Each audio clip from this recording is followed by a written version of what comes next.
Sa ulam po natin ngayon, tokwa po ang idagdag nyo kapag ang ulam na gusto nyo ay hindi po sapat pag may kasamang isda.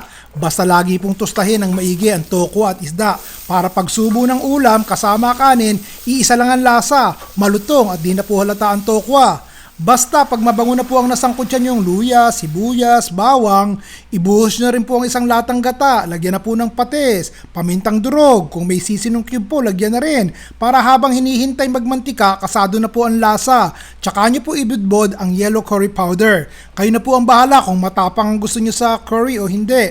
Pag okay na po lasa, idagdag na po ang ampalaya, yan lang ang panggulay natin ha. Kakaiba po yan ha. Takpan at gawing half cook po ang ampalaya. Tsaka nyo po isunod ang malunggay para may sustansya na rin. Siling labuyo po para pawisan rin kayo, ilang piraso po ito. At tsaka ang super crispy na tokwa at isda. Kahit piniritong tuyo okay pa rin po yan, uubran na. Basta hindi po kayo maangal sa mga ganiring simpleng ulam. Sa araw-araw, sigurado makakaraos tayo. Tamang diskarte lang po ang kailangan.